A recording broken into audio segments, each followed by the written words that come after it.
My name is Herzl Koszecki, and I'm a native of St. John. Growing up in St. John, I think, had an influence on me just to the city itself. I find it a very visually interesting city. But also the fact that my father was an antique dealer. I was always surrounded at home and at the store by the aesthetics of antiques and craftsmanship. You know, I sort of learned a respect for the past and for good craftsmanship. Other than that, actually, my oldest brother was an artist, and that directly had an influence on me. I was very moved by his work. I could see what a work of art could do, you know, in emotionally moving someone. And I thought, wow, that's what I want to do. I've always kind of enjoyed using different mediums. You know, I do pencil, I do pen and ink, I do watercolors, I do oils, I do acrylic. I've painted everything. I mean, you know, I've done the human figure, I've done portraits, I've done still lifes, I've done nature, I've done landscapes, you know, and everything from a stone to a bug to a brick to a building to a person to a city. You know, it just takes in everything. That's just my interest.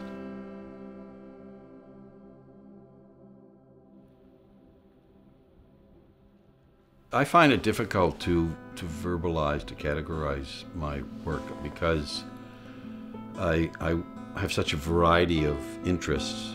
I have such a variety of subjects and of mediums that I use that it's difficult to kind of describe the work in one manner or another. So I always refer to it as figurative or representational, and figurative in the sense that it represents something from reality. I kind of leave that to the art critics, to the writers who write about art and who categorize work. I mean, I'm more interested in producing it as opposed to labeling it. I think that over time the work develops. I would hope that over time the work develops and evolves, matures, and both in technical expertise as well as expression. So this is a part of my Renaissance series of paintings, and I was doing this to increase my technical skills of painting and drawing. And this is a detail from Michelangelo's Last Judgment. And this character is being taken down by these demons to damnation. The biggest turning point for me was my trip to Italy, in learning the skill of drawing from the Renaissance masters. But it also developed my skill in the perception of content in art, and that I didn't realize at first, but that became a very important part of my work, because my early work was more abstract. And here I am, you know, studying all these Renaissance paintings, which 99% are religious, and they're not of my particular religion, and yet they're very moving. I'm very inspired by them. It kind of, art goes beyond a particular religion, you know, good art. This is one of my early paintings when I was becoming very realistic, and I wanted to make a comment that I wanted to do a painting that was very realistic but had no content. So I said, okay, I'm going to do an empty canvas with some flies on it.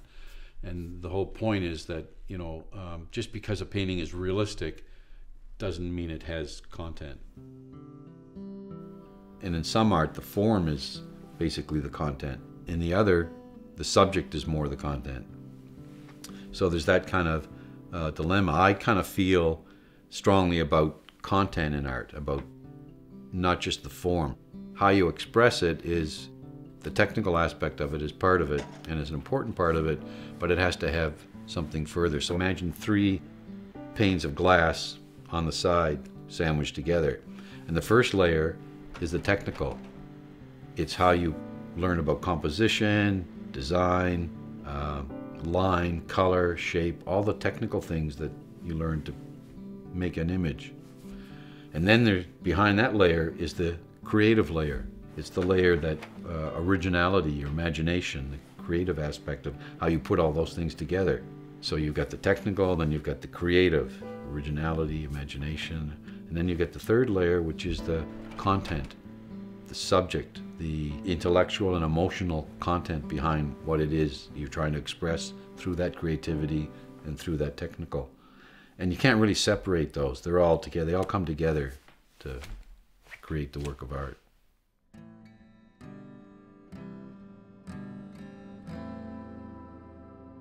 You know, if you're doing something like a still life, I think you take it back to why you're doing the still life in the first place. Are you doing something because you want to set up a still life and do it, or do you see something that creates a response in you that you react to and the still life kind of already exists, and maybe you rearrange it a bit? I think composition is a very important element in any artwork. It's just one of the technical aspects of a work of art.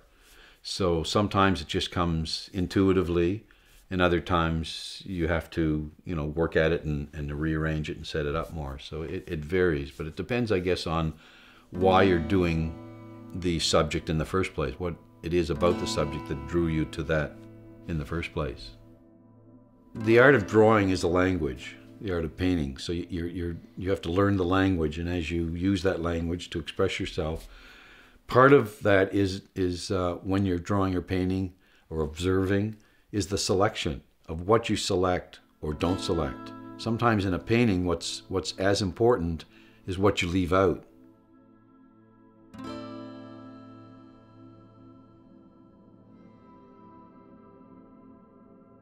This drawing here is a pen and ink drawing, which is part of a series of the Screaming Heads, which relates to the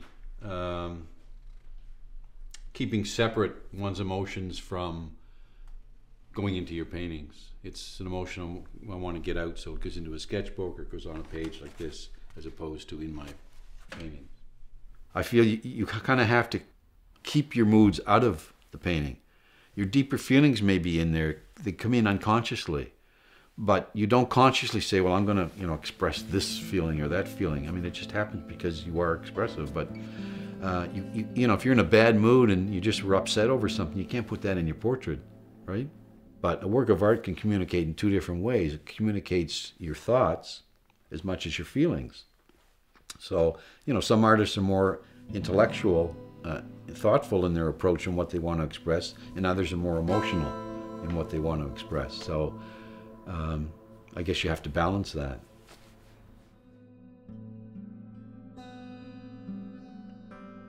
Inspiration is something that I feel is not something that comes from some far out place. Inspiration comes from within. It comes from the more you have worked, the more apt you're liable to get inspiration. The more you've observed and studied and painted and increased your vocabulary, the bigger your reservoir of vocabulary in the back of your head, then the more you've got that will come out unconsciously as inspiration into your work.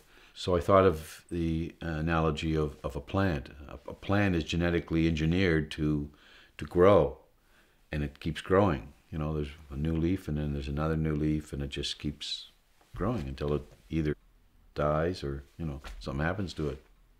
And that's how I feel as an artist. You know, you produce artwork and you just keep painting, and every painting is like a new leaf, and you just keep growing until you're no longer painting.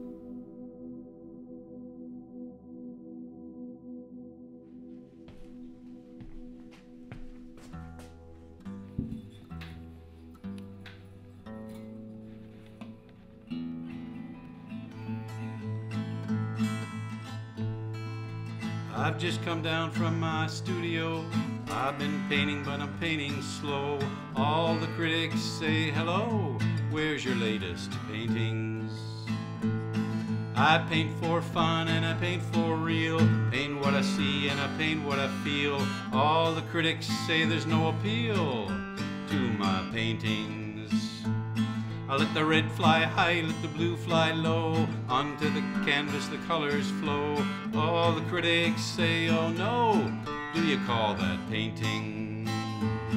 One day I'll paint a masterpiece. It'll be famous after I'm deceased.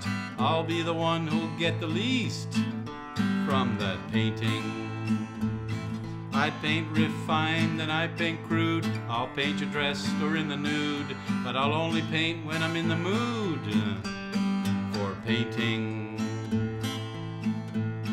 I paint when I'm mad and I paint when I'm sane. I'll paint the stars, I'll paint the rain. I love to paint and I'll never refrain from painting.